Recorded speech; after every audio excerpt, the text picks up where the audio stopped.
আল্লাহ হেফাজতের মালিক হেফাজত করেন যে কোনো ছেলায়। বঙ্গবন্ধু কন্যা শেখ হাসিনাকে ধন্যবাদ জানাই।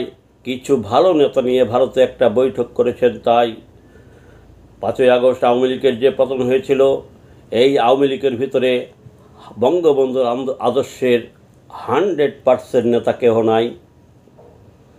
শেখ হাসিনার ভিতরেও বঙ্গবন্ধুর আদর্শ 100% নাই। যেসব নেতা আছে কেউ 60%, 70%, 80% এরকম নেতা।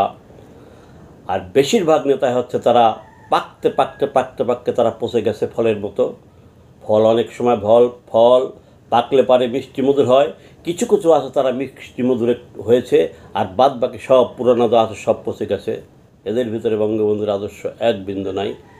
এদের ধরে টাকার নেশায়। কারণ সে যখনই মাননীয় প্রধানমন্ত্রী শেখ হাসিনা বলেছিলেন দেশের উন্নয়ন হয়েছে, অনেকের ভাগ্যের উন্নয়ন হয়েছে, আমার কর্মীদের মূল্যায়ন হয় নাই, তৃণমূল কর্মী দলের মূল শক্তি, তাদের মূল্যায়ন করতে হবে, তখন থেকেই তার পরপরই কাদের সাহেব কা কা কা কা করে বলেছিল, আদর্শ দিয়ে আর চলে না, টাকার কোনো বিকল্প নাই, ডাটা নিন, পদবি দিন।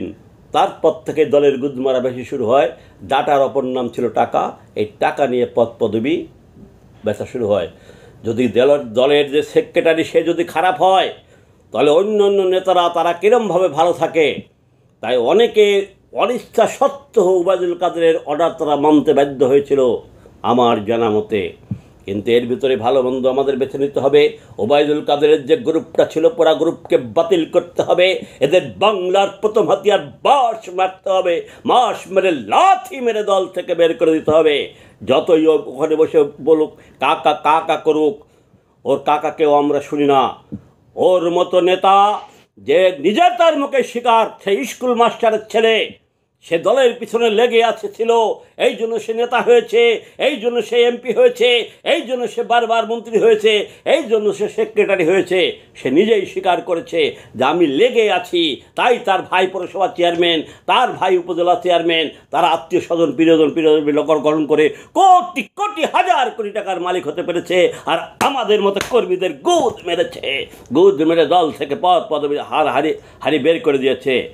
তাই মাননীয় বঙ্গবন্ধু কন্যা শেখ হাসিনাকে আহ্বান জানাই, এখনও যারা ভালো নেতা তাদের নিয়ে বৈঠক করেছেন, তাদের ঠিকভাবে দিক নির্দেশনা দেন। 20 কোটি মানুষের দেশের জনগণ, নেতা কর্মীর অভাব নাই। ইনশাল্লাহ এখন দেশে 80% মানুষ আপনাকে সাপোর্ট করে। ভালো নেতাদের বেছে নিন, খারাপ নেতাদের লাথি মেরে বের করে দিন। ইনশাল্লাহ সত্যের জয় হবে, বঙ্গবন্ধুর আদর্শের জয় হবে। 5ই আগস্ট যে পতন হয়েছে, এটা আওয়ামী লীগের পতন হয়নি। আপনাকে আল্লাহ তাআলা সৃষ্টিকর্তা হেফাজত করেছে। পতন হয়েছে মুনাফিক লীগ, পতন হয়েছে বেঈমান লীগ, পতন হয়েছে এজিদ লীগ, পতন হয়েছে কাউয়া লীগ, পতন হয়েছে কুত্তা লীগ। এদের ভিতরে যারা ভালো এমপি মন্ত্রী আছে, নেতা নেত্রী আছে, তাদের নিয়ে অতীতের যে দল আছে ওই দলকে ভেঙে দিয়ে ভালোভাবে দল গঠন করুন। ইনশাআল্লাহ সত্যের জয় হবে। ইনশাআল্লাহ বঙ্গবন্ধুর আত্মা শান্তি পাবে। ইনশাআল্লাহ আগস্ট শোকের মাস, শোককে শক্তিতে পরিণত করতে হবে।